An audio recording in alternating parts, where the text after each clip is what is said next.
उस रात वीर को 3 महीनों में पहली बार एक सुकून भरी नींद आई थी, क्योंकि उस रात उसे ऐसा लग रहा था कि जिस मकसद के लिए वो यहां आया था वो जल्द ही पूरा हो जाएगा। और इस ख्याल भर से ही वीर के रोम रोम में सुकून छा गया था।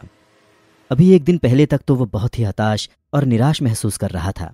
आखिर 18 साल के लड़के के लिए 3 करोड़ की रकम इकट्ठा करना कोई आसान बात नहीं है, खासकर वीर के लिए। पर अब सब कुछ बदल चुका था। अब उसके हाथ खजाना जो लग गया था, सुनहरे कछुए का कवच अभी भी उसके पास है, जो कम से कम 1 से 2 करोड़ तक की कीमत का होगा। इसके अलावा उसके पास काला क्रिस्टल भी है, जिससे वो आम एलियंस को डेवलप कर सकता है। और जब तक ये काला क्रिस्टल उसके पास है तब तक 3 करोड़ रुपए कमाना कोई मुश्किल बात नहीं है।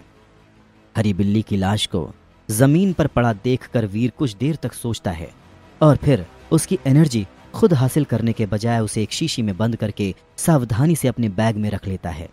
अब उसे एक एलियन को पकड़ने की जरूरत है, जिसे वो काले क्रिस्टल की ताकत से डेवलप कर सके और फिर उसकी एनर्जी को पैसों के लिए बेच सके। अब जब उसके पास सेक्रेड ब्लड डेविल सोल का कवच है तो वो आसानी से आम एलियंस के बजाय म्यूटेंट एलियंस का शिकार कर सकता है और इसमें उसकी जान को ज्यादा खतरा भी नहीं होगा। प्राइमरी एलियंस की ज्यादा कीमत नहीं होती है और एक आम एलियन को प्राइमरी एलियन में बदलने के लिए उसे कम से कम 1 दिन का इंतजार करना होगा। इसलिए वीर फैसला करता है कि वो कम से कम 1 म्यूटेंट एलियन की एनर्जी बेचेगा ताकि उसे जल्द से जल्द 3 करोड़ रुपए मिल सकें। बस यही सोचकर वीर पूरी तैयारी के साथ अपने कमरे से बाहर निकलता है। हालांकि जैसे ही वो बाहर निकलता है तो वो देखता है कि वहां मौजूद कुछ लोग उसकी तरफ इशारा करके हंस रहे थे, मानो उसका मजाक उड़ा रहे हों। उनमें से कोई भी वीर के पास तक नहीं आ रहा था। सब उसे ऐसे देख रहे थे जैसे कि वो कोई भूत हो। हैरानी की बात तो ये थी कि वो सभी लोग वीर की ही तरह पृथ्वीवासी थे, पर फिर भी वो सब वीर से दूर ही रहते थे। आमतौर पर जब पृथ्वी से कोई टाइटन ग्रह पर आता है तो फिर चाहे वो कितना ही कमजोर क्यों ना हो, अगर उसकी मार्शल आर्ट्स की तकनीक थोड़ी बहुत भी अच्छी होती है तो उसे यहां कोई ना कोई साथी मिल ही जाता है और फिर वो लोग साथ मिलकर प्राइमरी एलियंस का शिकार करते हैं। पर वीर के साथ ऐसा कुछ भी नहीं हुआ। अगर उसे देव आश्रम में एक भी साथी मिल जाता तो शायद उसे एलियंस का शिकार करने में और डेवलप होने में इतनी परेशानी नहीं होती। लेकिन वीर का साथ देना तो दूर, उल्टा सब उससे दूर भागते थे। 3 महीने से ज्यादा टाइटन ग्रह में गुजारने के बाद वीर को अब इसकी आदत हो गई थी, इसलिए अब उसे इस बात से कोई फर्क नहीं पड़ता था कि कोई उसका मजाक बना रहा है या उससे कोई दूर भाग रहा है। दरअसल उन लोगों के इस तरह के बर्ताव के पीछे भी एक कहानी है, जिसे याद करके वीर आज भी एम्बैरस हो जाता है।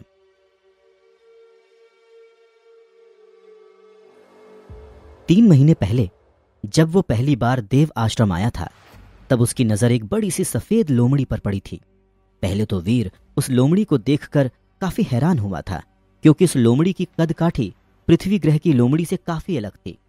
पर फिर उसे एहसास हुआ कि वो इस समय पृथ्वी पर नहीं बल्कि टाइटन पर है और ये लोमड़ी कोई आम लोमड़ी नहीं बल्कि एक एलियन है। इस बात का एहसास होते ही वीर तुरंत ही अपना खंजर निकालकर उस सफेद लोमड़ी पर निशाना साधता है। वीर की तरफ उस सफेद लोमड़ी के पीछे का हिस्सा था, इसलिए वो लोमड़ी अपनी तरफ होने वाले वार को देख नहीं पा रही थी। इसी बात का फायदा उठाकर वीर पूरी सावधानी के साथ अपने खंजर से उस लोमड़ी पर पीछे से वार कर देता है। वीर का ये एक वार पूरे देव आश्रम में उसे और अवनी शेरगिल को मजाक का विषय बना गया था। क्यों? क्योंकि वो सफेद लोमड़ी कोई एलियन नहीं बल्कि अवनी शेरगिल खुद थी, जो वीर की ही तरह एक पृथ्वीवासी थी। जब वीर ने उस पर वार किया उस समय डेविल सोल की शक्ति का इस्तेमाल करके अवनी ने अपना रूप बदल रखा था। अवनी शेरगिल पूरे देव आश्रम में सबसे ताकतवर लड़की थी। सीक्रेट जीन पॉइंट्स के साथ उसके फिजिकल डेवलपमेंट की पहली लेवल पूरी होने ही वाली थी और वो दूसरे लेवल की तरफ बढ़ रही थी। ऐसे में अभी अभी आया एक लड़का इस तरह से उस पर पीछे से वार करे, उसके लिए काफी बेइज्जती की बात थी और यही वजह थी कि यह हादसा सबके लिए मजाक बन गया था।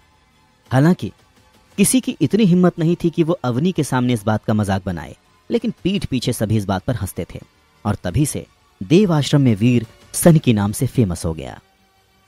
इस हादसे के बाद से अवनी ने खुलेआम इस बात का ऐलान कर दिया कि देव आश्रम में अगर कोई भी वीर के साथ नजर भी आ गया तो वो इंसान बिना कुछ किए ही अवनी के दुश्मनों की लिस्ट में आ जाएगा। देव आश्रम में कोई भी अवनी की दुश्मनी मोल नहीं लेना चाहता था।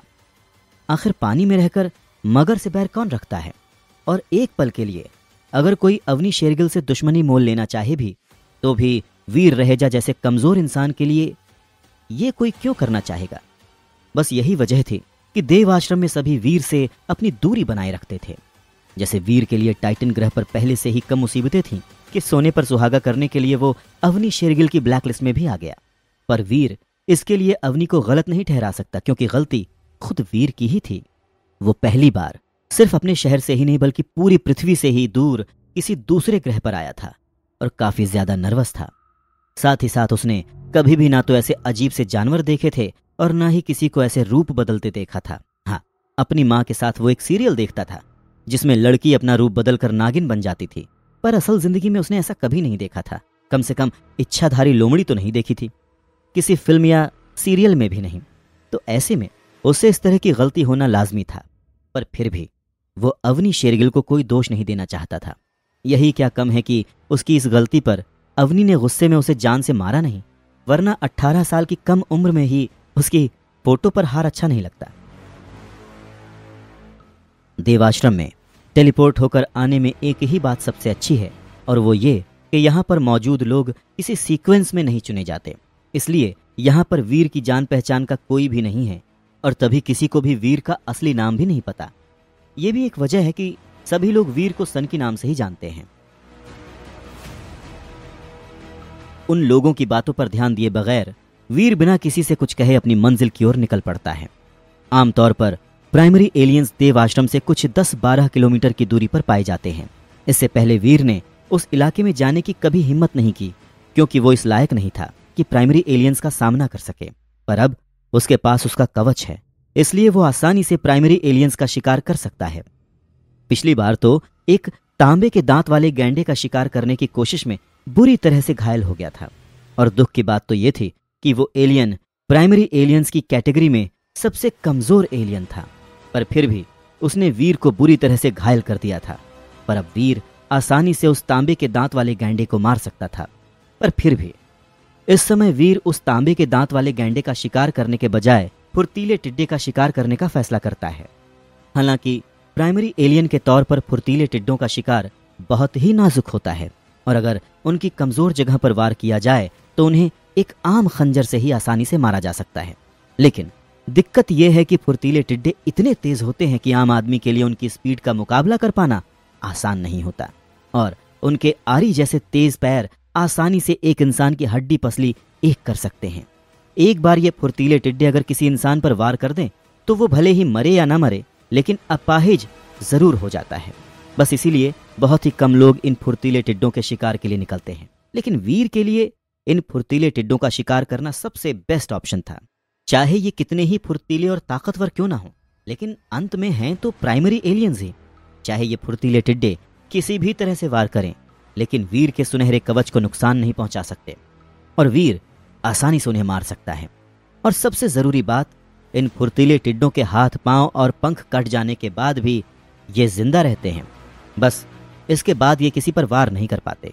इसलिए इस तरह से वीर आसानी से इन टिड्डों को अपने साथ ले जाकर काली क्रिस्टल की शक्ति की मदद से इन्हें एक म्यूटेंट एलियंस में बदल सकता है, और उसके बाद इनकी एनर्जी को बेच सकता है। और क्या पता, अगर उसकी किस्मत अच्छी हुई तो कुछ फुर्तीले टिड्डों को मारकर उसे डेविल सोल भी हासिल हो सकती है। फुर्तीले टिड्डों की डेविल सोल एक तेज लंबे खंजर के आकार में होती है, एक ऐसा हथियार जिसे चलाने में वीर ने महारत हासिल कर रखी है। हालांकि ये तेज लंबा खंजर कहने को तो प्राइमरी एलियन की डेविल सोल से बना एक हथियार है, लेकिन फिर भी सभी हथियारों में सबसे तेज है। यहां तक कि इसकी तुलना म्यूटेंट एलियंस की डेविल सोल से बने हथियार से की जा सकती है। क्योंकि फुर्तीले टिड्डों का शिकार खतरनाक होता है, इसलिए बहुत ही कम लोग इसके शिकार के लिए निकलते हैं, और उससे भी कम लोगों के पास फुर्तीले टिड्डों की डेविल सोल से बना हथियार होता है।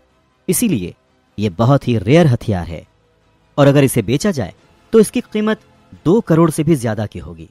इसलिए वीर चाहता था कि वो फुर्तीले टिड्डे की डेविल सोल को हासिल कर ले। अगर वो ऐसा करने में कामयाब हो जाता है तो फिर उसे म्यूटेंट एलियन की एनर्जी बेचने की जरूरत नहीं पड़ेगी। जैसे जैसे वीर फुर्तीले टिड्डों के इलाके के करीब जा रहा था, वैसे वैसे उसे कम से कम लोग दिख रहे थे। और फुर्तीले टिड्डों के इलाके के आसपास तो उसे एक भी इंसान नजर नहीं आया। वीर जानता था कि इस इलाके में उसे बहुत सावधान रहने की जरूरत है, इसलिए वो तेजी से चलने के बजाय बहुत ही धीमे धीमे कदम रख रहा था। वो पूरा इलाका लंबी घास और पेड़ से भरा हुआ था। ऐसे में इसका अंदाजा लगा पाना मुश्किल था कि फुर्तीला टिड्डा कहाँ छुप कर बैठा होगा। एक छोटी सी लापरवाही भी भारी पड़ सकती है, इसीलिए जल्दबाजी में मरने से अच्छा है कि आराम से काम को अंजाम दिया जाए। आखिर दुर्घटना से देर भली होती है। वीर बस यही सोचे जा रहा था।